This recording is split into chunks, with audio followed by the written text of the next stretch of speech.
Ryan, I know a lot of Knicks fans might be thinking this. When I watched Jimmy Butler do what he did, bully balling people, causing the switch, him taking advantage of the mismatches, and bully balling people from 15 feet in, I'm watching this game thinking, man, if RJ can just watch this game and to me, it's foreseeable that RJ can kind of look at his game and tailor it towards Jimmy Butler just because they both have that I'm going to outwork you bully ball mentality. Am I alone in thinking this? I think it's a possibility. I mean, of course, a lot of people are going to be looking at Rj Barrett and looking at Jimmy Butler and being like, Jimmy Butler is definitely the much better player at the moment, which is true because Jimmy Butler is a veteran. He's been in the game. He's much more knowledgeable. He's worked in this game extra hard to get to where he is right now. And RJ Barrett still has a lot of work to do. But if you look at both of their games, like if you look at Jimmy Butler, like I wouldn't say Jimmy Butler does one thing exceptional. He just does everything really good. Like he can score. Mm-hmm. He can rebound. Right. He can also create baskets for other players around him. He can post up. He can play defense. He just does a lot of things really good. And the way I look at RJ Barrett, like I think of RJ Barrett as a similar type of player. Like there's not one thing that RJ Barrett does exceptional, but he does things really good. And I feel like if RJ Barrett just develops his game over time, and even this past offseason, like RJ Barrett bulked up. So now he's even stronger. So he can definitely do the bully ball thing where he can take players on the post and take advantage of them, once the switch happens and he gets a smaller player on him. Right. He can also score the ball. I mean, yeah, this past season he wasn't that great at finishing at the rim, but like we've mentioned, like the Knicks hardly had any spacing. Right. Jimmy Butler in Miami, Jimmy Butler has the spacing because he's surrounded by shooters. So he's able to drive to the basket and impose his will on whoever's guarding him. And I feel like RJ Barrett, with him getting stronger, he'll be able to do similar things in New York. Exactly. And it's interesting once you really dig into the numbers, because for this episode, guys, I was really digging into like the cleaning the glass stats and NBAstats.com and really comparing these two. And when you look at what Jimmy Butler's done in Miami, he really didn't shoot that well for the year at all. Like, I mean, obviously, okay, his overall shooting percentage is 45%. But when you're looking at his three-point percentage, it's at 25%. When you're looking at his effective field goal percentage, it's in the 23rd percentile. When you're looking at his mid-range percentage, it's in the 47th percentile. There was only two places where he really shot well on the floor, and that's in the lower mid-range, right? Where he shot around 40%. And then he shot around 64% at the rim. And when you're looking at the cleaning the glass stats, those numbers are pretty good. They're okay, but they're not even like 99 percentile. They're just good percentages. And so when you look at what Jimmy Butler does well and compare it to RJ's does well, you can kind of see a path where RJ can go that Jimmy Butler route. And to me, having Tom Thibodeau and these development staffs here to teach RJ certain things makes that pathway even more applicable eventually. But there's still certain things that I feel like it's going to be a longer road to get to. But I feel like, I'm not saying RJ has a chance. RJ definitely has a chance. And I'm gonna get to something that Ryan was speaking about before, right? Listen, RJ. We all saw RJ got snubbed.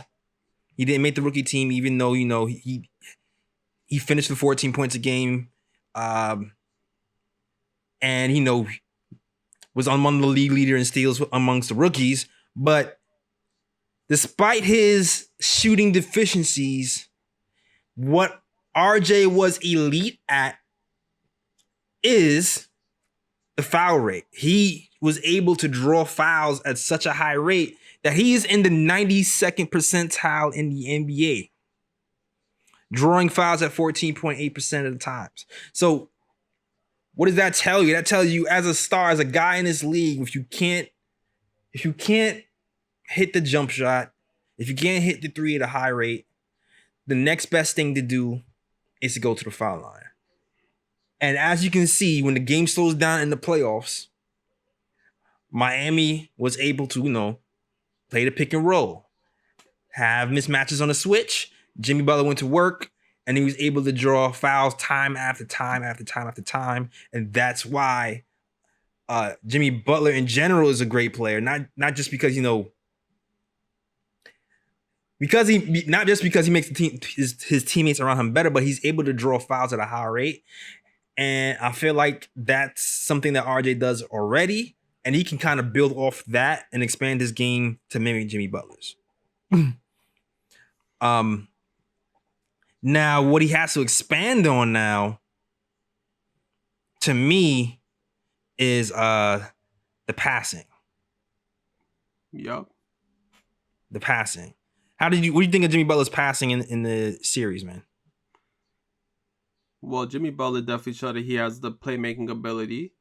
And I think he's shown that pretty much throughout his career. I think he showed that when he was in Minnesota. He showed that when he was with, Chicago, Philly. He's that type of player where, he can drive to the basket. And if he draws in defenders, he'll either feed the player that's open in the post for an easy basket, or he can, kick it out to a 3-point shooter. And that is something that Rj Barrett definitely has to work on. Like, that part of his game isn't developed yet. But, Rj Barrett has shown flashes of that. Exactly. He's shown flashes of it at Duke. And then he continued to show flashes of it with the Knicks. So I think that's one area of his game that he's definitely going to have to improve in. At the same time, though, like I said, it's going to have to deal with spacing. It's hard to do those things when you don't have the spacing. And he didn't have the spacing last year with the Knicks. And if the Knicks can, adjust the roster to where RJ Barrett's going to have that space, I feel like he can be a bit more effective in doing those similar things and, and completing those similar passes that Jimmy Butler can do.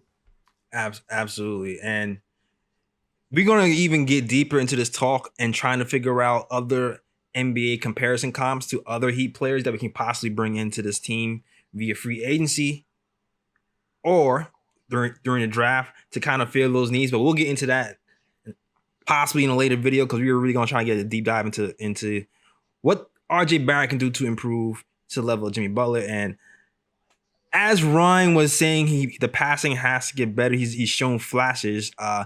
Jimmy's usage rate on the passes is pretty high, 91st percentile compared to yeah compared to RJ's, who was in his 20s. But you're hoping that Tom Thibodeau can bring it out of him. I don't foresee RJ getting to that level. I hope he can. Yeah. But to me, when I'm looking at Jimmy Butler compared to RJ, he seems like he always had that in him where it didn't matter who was scoring. I'm dishing the ball because the man is open, and that's the way I do. I just like to play team ball. RJ has that other thing in his mind where I'm going in. It doesn't matter what. Yeah. He's had that in the Duke days, and he's had it here. Yeah, pretty much.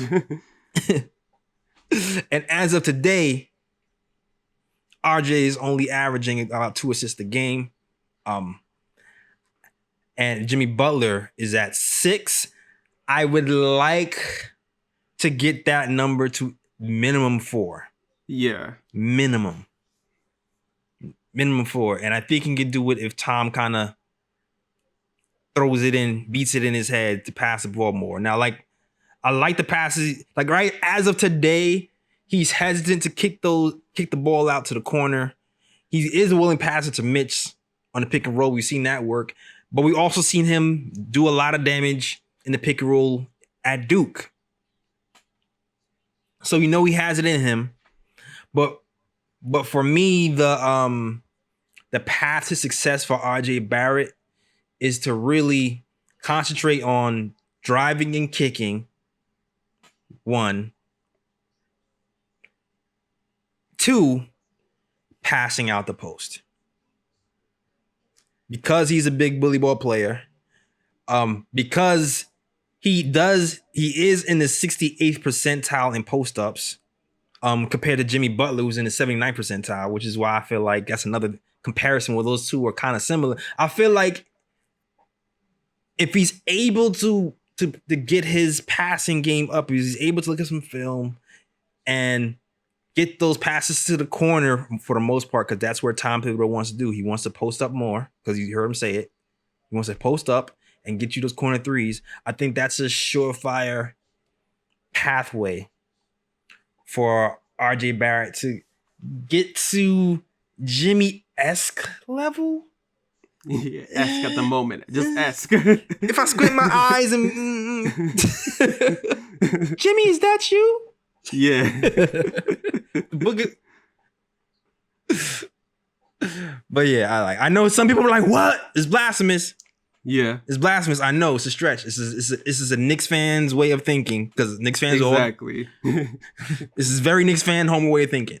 But at the same time, Jimmy Butler is averaging 19 points per game, and he's in the finals. Exactly. And when you look at RJ's numbers, he was only averaging 14.3 points per game. But in March, what was he averaging? 18 points a game. 1.7 steals, And his free throw percentage went up even though as well to 75% from 3. So if you combine his ability to draw fouls, post up, and just for this year, if he's able to get his free throw percentage up to a respectable percentage, because of the rate he gets to the line, RJ Barrett should average 18 a game, in my mind. Yeah, and like we said, like, it might seem like a stretch now, but then you have to remember, Jimmy Butler is pretty much 30 years old. Right. RJ Barrett is 20. RJ Barrett got a lot of years to go till he's 30, so there's a lot of years for improvement for RJ. So I think projecting him to develop to a Jimmy Butler-esque level isn't too crazy to say.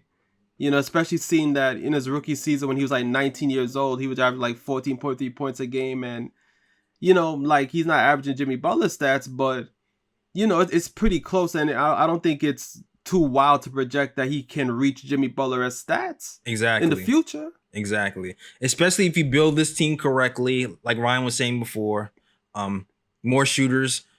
Just getting more shooters here in general will increase his percentage at the rim, because as of now, it's only at 54% at the rim, which is pretty horrific.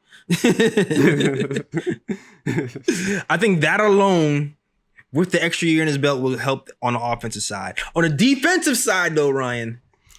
Yeah, that's where definitely you're gonna need some help. that's where Jimmy makes his calling card. Yeah. And I will say this, I was skeptical of RJ in Duke because he felt a little passive on defense at times to me. When he got to the Knicks, he wasn't a world beater on defense, but I feel like there was effort. There might be a technique thing. Because I was reading that he was in the bottom of the league when it came to one-on-one defense. Mm-hmm. But when it came to the pick and roll defense, he was in like the 75th percentile on pick and roll defense. So there is something there to work with on the defensive end. To me, that's you can be taught that. If you have the ability, you can be taught that. I think you can be taught that. Maybe it's just technique. Hopefully it's more fluidity in his hips to be able to slide on defense, maybe things like that. But I think he can get better in that regard on the defensive end. Yeah, most definitely. Like RJ Barrett, he already shows the effort on defense. So it's just a matter of getting him to be a better defender and being more impactful on the defensive end. That's it. It's not like he's a player that every time he's on defense, he just zones out all the time. Like, no, RJ Barrett is a willing defender. So you're hoping that with Tibbs there and the coaching staff and the developmental coaching staff that's there, they'll help to, coach RJ Barrett up to a point where he's going to be an impactful defender on top of, being impactful on offensive end as well. Exactly. And just to give you the exact numbers, 76th percentile in guarding the pick and roll ball handler. And within the 77th percentile in guarding opposing players coming off screens on one pick and roll. So not bad, RJ Barrett, first year pick and roll defender. Long ways to go to become Jimmy Butler, but